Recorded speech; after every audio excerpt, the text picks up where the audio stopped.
Hello and welcome to this Making Connections podcast from the Worcestershire Local Enterprise Partnership. This is a business panel that's responding to the pre-record that we did yesterday with Robin Walker. And we've got some business representatives with us, plus the LEP and Phoebe Dawson. It's probably good if you guys introduce yourselves. So we'll start with Louise. Welcome. Hi, I'm Louise Fisher. I am the HR manager at Morgan Advanced Materials. And Sally. Hi everyone, I'm Sally Morris. I am a partner and head of employment law and HR at MFG Solicitors. And then Ben.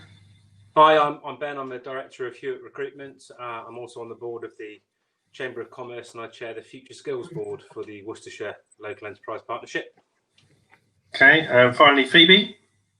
Hi, I'm Phoebe Dawson. I am Director of Inward Investment and Partnerships at Worcestershire Local Enterprise Partnership. So this is a live discussion. Obviously, people who are listening in can pose questions. And equally, we can understand. But we're really reflecting on the kind of Robin Walker discussion yesterday and really picking up those issues about where we are in terms of the economy and the response to COVID-19. So I suppose the easiest thing is to launch straight in and get on with the questions. I suppose Robin was talking about the sort of new norm for business with social distancing in the workplace. And Louise, do you get a sense that the workforce and businesses are making changes and adapting? But is this a temporary fix, or is this kind of we're now set this for quite a long period of time? What do you think? I've got a number of thoughts on this actually, and it affects our business in different ways. I think going on from the government's recovery strategy, one of the things that they recognise is that it's not just a problem for the UK, but it's a global challenge. And that's certainly the case within Morgan. We are a global business. It also recognises that life will be different. So, we talk about then the new norm, at least for the foreseeable future, but also for me, I think it's going to go on for the next 2 to 3 years at least. So I think at Morgan, what we've looked at, what we've been able to do is for office-based staff and where people can work from home, we've allowed that to happen. And what we think is that actually that's going to continue with its challenges. With the challenges of making sure that people don't feel isolated, with different introduction of different technologies, but also someone picked up as well about the increase in potential cybersecurity in the cybersecurity field. So I think there's lots of areas that businesses need to focus on, even with, it sounds simple, working from home. There are the challenges within that. And certainly with the manufacturing environment as well, where you've got the factory, one of the concerns is getting people when they're returning to the workplace, either from furlough. You've got the nervousness of that for them, but also the nervousness of the people who have already been working through this difficult period. Actually, more people being in that confined space, more people and still achieving the 2 metre social distancing, so that piece we hope is temporary, not sure. It causes its challenges now with communication, with engineers, with operators, but that kind of mix really between circumstances, that kind of shop floor piece and the sort of other stuff is kind of really a challenge. But I suppose lots of people are thinking about how they get the workforce to operate. But I suppose in terms of then recruitment, when people start to think about recruitment, what changes have you seen in terms of that? Yeah, so I think when the lockdown first happened, it's fair to say that virtually all recruitment for a week or two just stopped as businesses adjusted to that new norm that Louise was just alluding to. But actually what we saw then was quite quickly companies that really did still need to recruit for key hires adapted using technology. So telephone interviews and certainly video interviews across all different sorts of platforms became the new norm.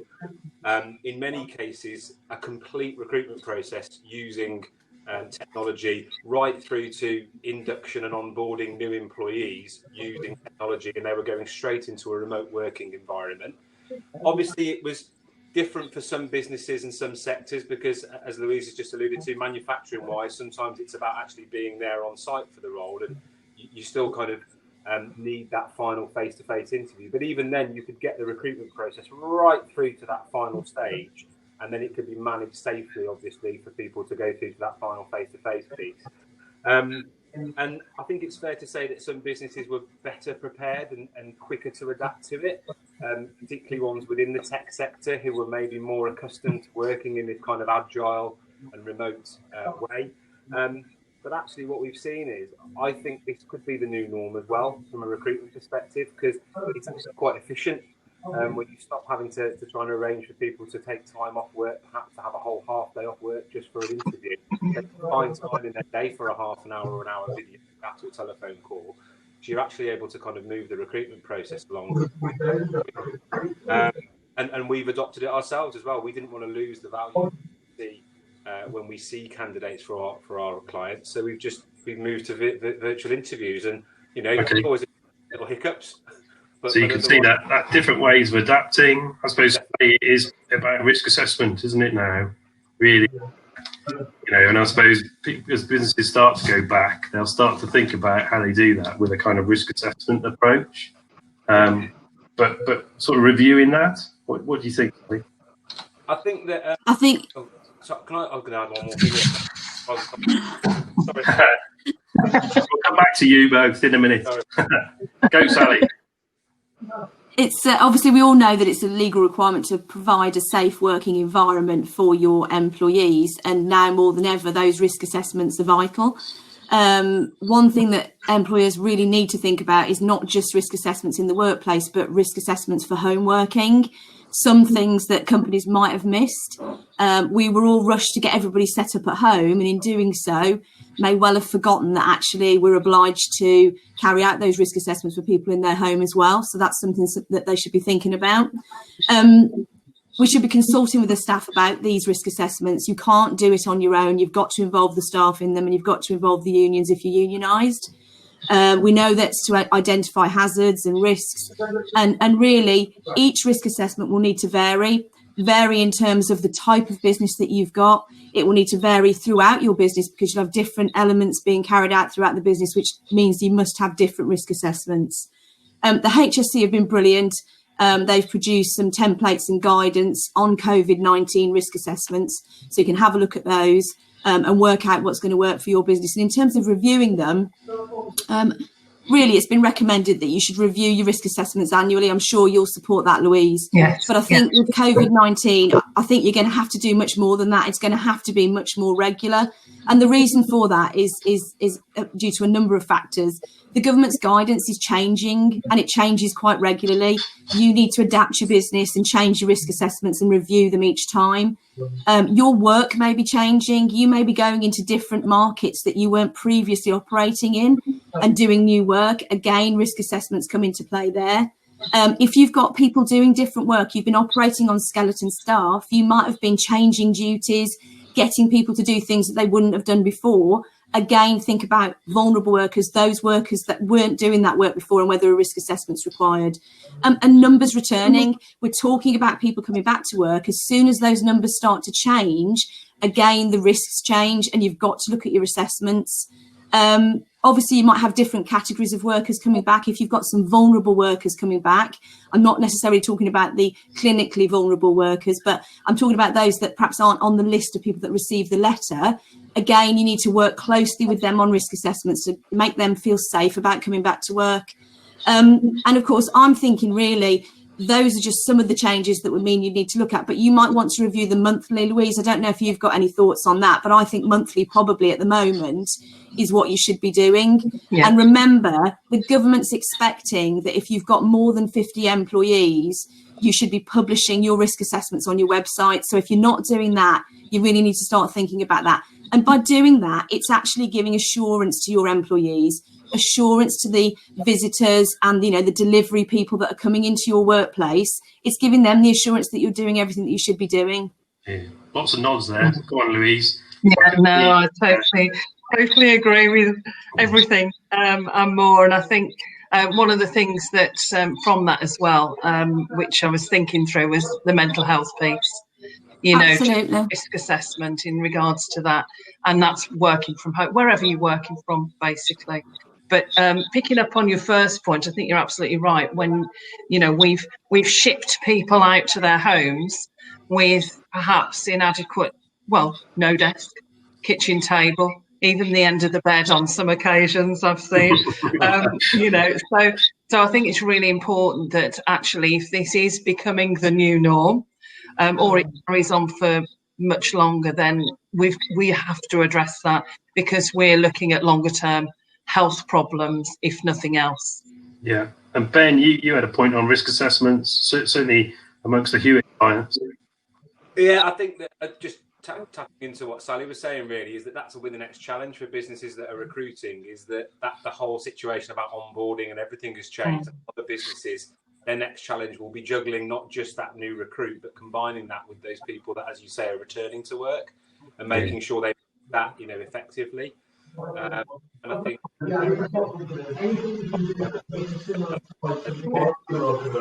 Sally have already said that's got almost constant priority. You're always Ben, because it's a live, you're definitely going to have to come closer to the microphone just so we can hear you really good. No problem. That's better. Yeah.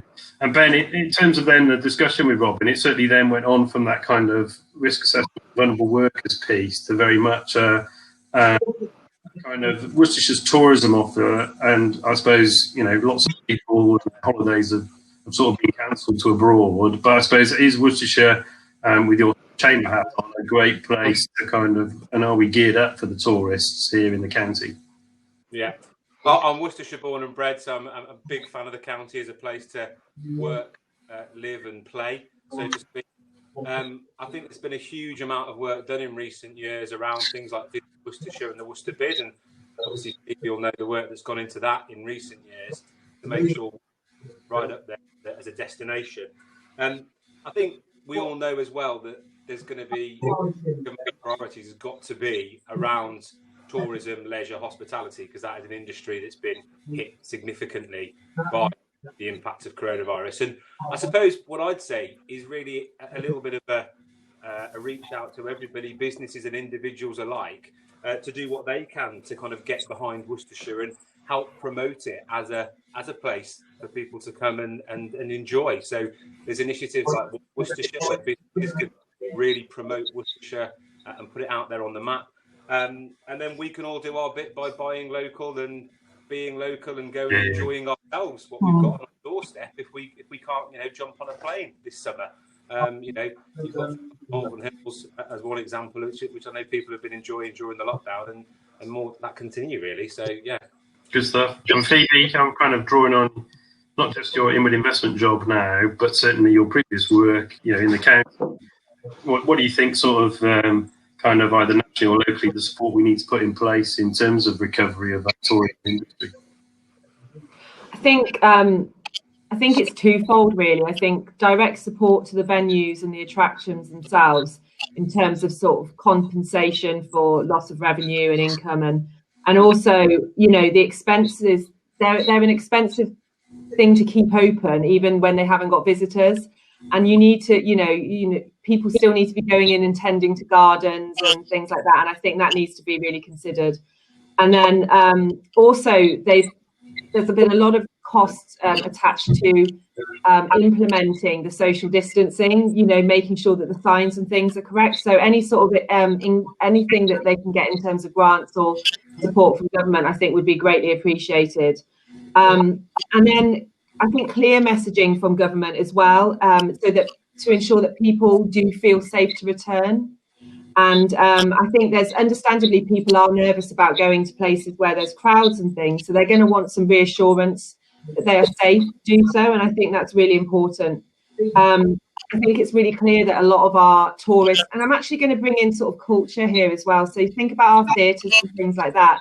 These are places that really do add a lot to our tourism locally, and we need to be thinking about how we can support them and bring people in.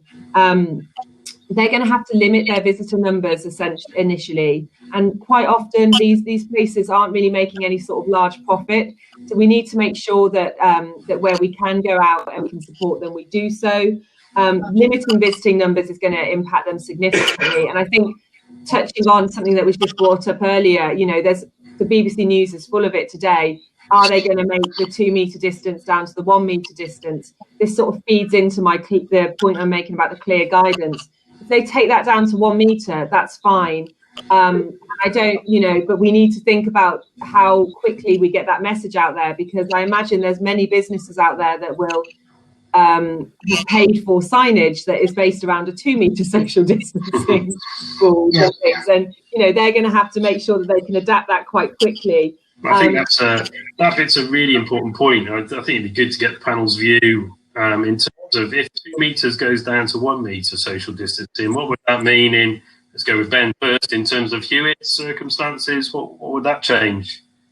Well, yeah, because we've been looking at what it means like to have people back in the office actually, and you know, it's quite dramatic actually changing it from 2 metres to 1 metre, the number of people that you can fit in.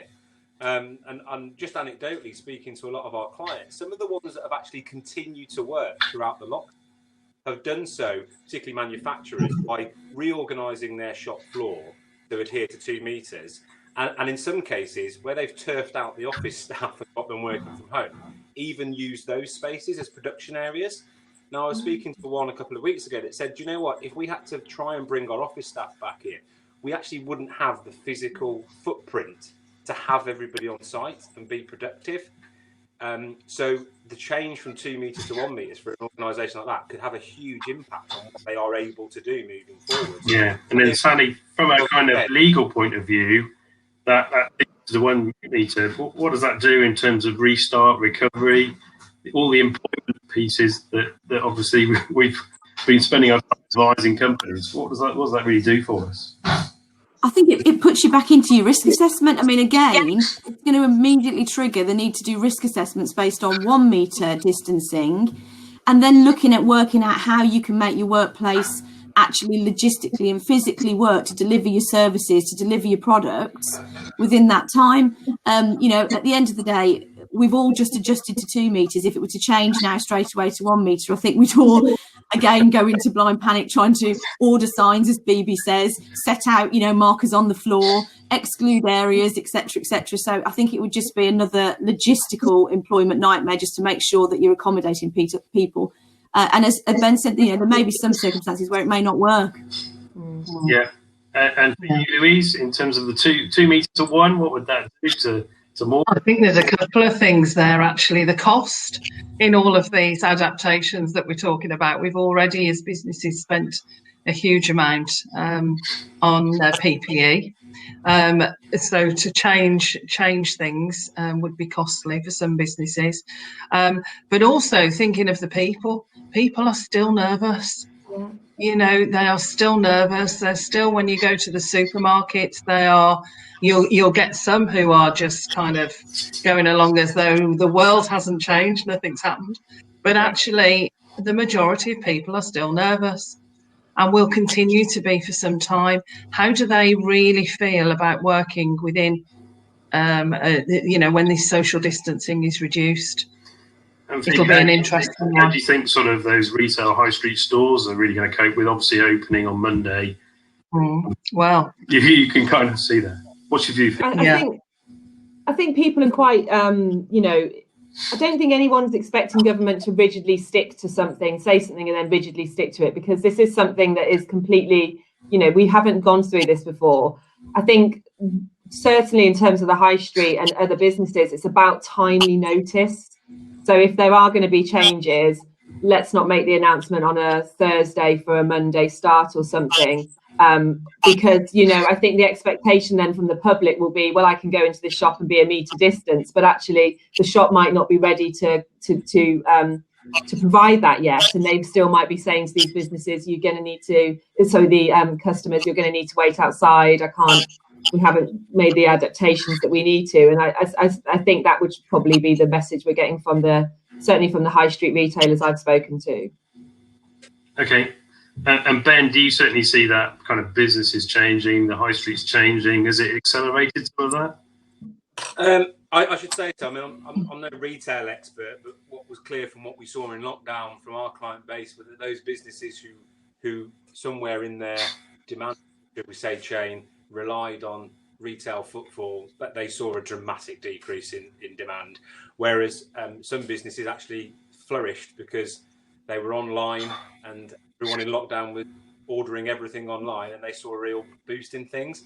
I think we all know that the high street's been evolving over recent years, and I think, as you say, this may have accelerated it. And actually, it goes past the high street. The whole idea of the need for physical space, I think, has evolved because of what we're going through, and whether or not you need the same amount of commercial space if you've got less people actually in the office and more people working from home. I think there's a huge amount of change. It's going to come not just in retail and the high street, but in general kind of office space and commercial space as well.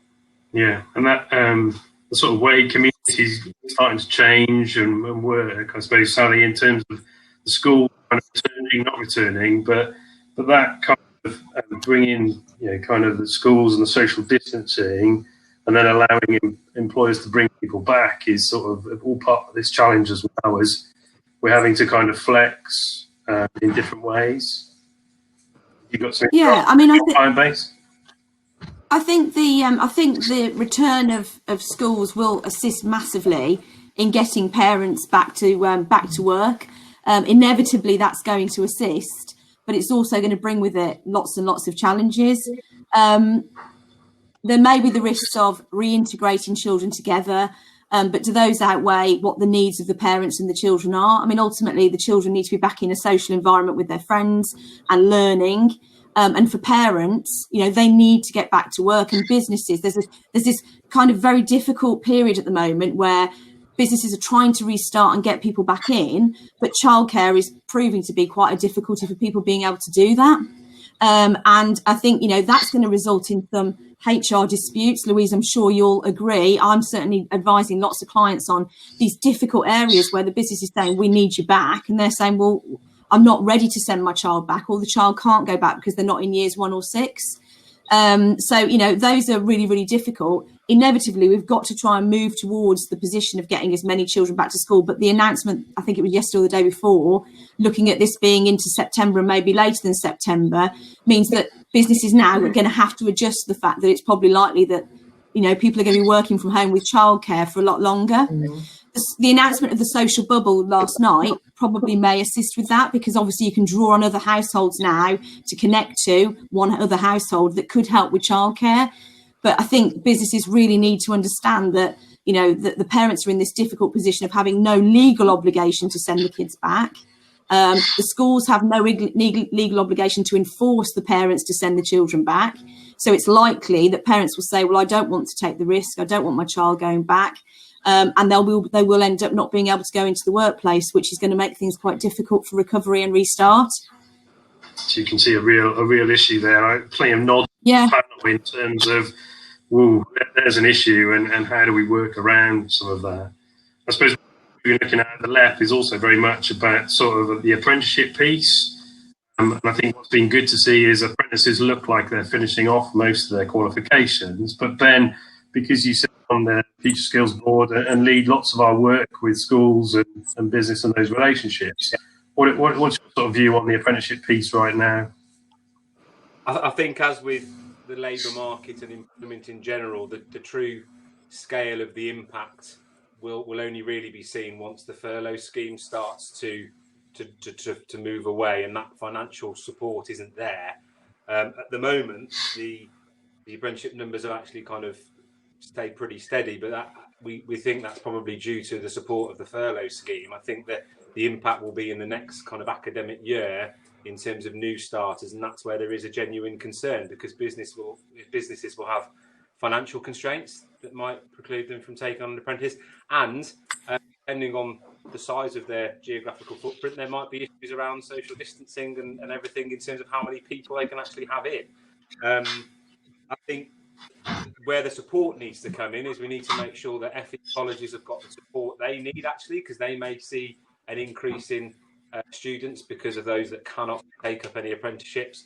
And I know that the LEP, and the Future Skills Board and the ESB have got a package of measures to really kind of drive apprenticeships, over next year, including all that we're engaging with schools and, again, those key businesses that have always been big apprenticeship providers. So there's no doubt going to be some challenges there, I think, just as there is in the employment market in general. And we obviously wait to see what support there might come down from central government as well, with regards to supporting the apprenticeship agenda, because there's not been a huge amount so far around that. Okay. And Phoebe, what steps have put in place, working with its partners, particularly the apprenticeships and the job match pieces? Yeah, so we've worked quite closely. So as the LEP, we've worked quite closely with our partners at the County Council and others across the business support network to establish two key areas, which one was Worcestershire Jobs Match.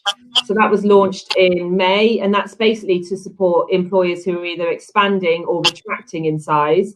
But also it supports and signposts individuals to the National Career Service, and also training interventions such as apprenticeships and other sort of training opportunities. And then we also launched Worcestershire Careers. So that was launched on the 1st of April. And that's specifically offering help and advice and guidance to years 11 and 13, although I think we'll broaden that. But initially, as soon as they announced that schools were closing, exams were being scrapped this year, I think it was really clear that we needed to be able to identify support for years 11 and 13 in terms of signposting their options.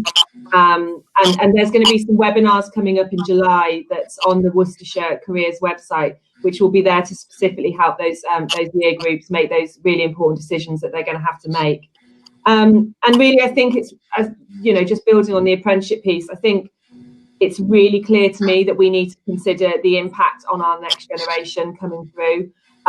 These are the next generation coming into the workforce. So we need to look at how we are going to support apprenticeships, but also graduates. So that 18 to 24, they are going to probably be hit the hardest by this. And I think anything that we can do as a LEP and a wider sort of business community, I think we need to be really thinking quite cleverly about how we can support them. Yeah, and certainly, Louise, it'd be great to get your Morgan's experience around what you're thinking about those kind of future skills needs and the sort of future workforce as well. Yeah, I mean, I've had all the comments that have come from Ben and Phoebe. I feel really positive that as businesses we can do more, and actually, even with the financial constraints, actually it's probably the answer then to bring apprenticeships in. One of the things that's dawned on me, and this is the general feeling at Morgan as well, is that we are quite a traditional business and specialist, but we've got a lot of skills that have been, we have our own engineers to fix our own machines. What we've noticed, actually, we've got to start introducing automation and robotics, and part of that is about learning. And the youngsters these days, we've had school lessons on Zoom and virtual. We need to embrace these youngsters, bring them into the businesses. They've got all the ideas, and that's the way forward for me. And I think that's the way that we're starting to see things as a business. We've got to change. Businesses are changing. So if we're going to be sustainable, then we've got to introduce those youngsters who are hungry for that technology and creativity, and bring some new ideas to business. So that's certainly the way we're looking at it at Morgan, and we're very much supporting our apprentices and graduates, although the graduate programme for Morgan this year has seen, we're going through that. We're finding new ways of delivering training globally, remember, very virtually. So it's literally from 6 a.m. till 12 at night, to meet the different time zones. But we're determined that for this learning to happen and for us to get the most out of it that we can, that those teams have got to interact. So we've got the graduate programme this week, which is being run all week virtually. So, successful so far. Good stuff. I think it's good to see that here in Worcestershire, again, the manufacturing sector is the one that's leading the way in thinking about how it delivers these things virtually to where we've just been putting them in the workplace. I mean, it's been fantastic in terms of a discussion. Thank you all for your time. I know when you say something's live, it does make everybody sweat a little bit more. So, but it's been good to just get that. Obviously, this is also available on demand, and it's part of the Making Connections podcast that the LEP are doing.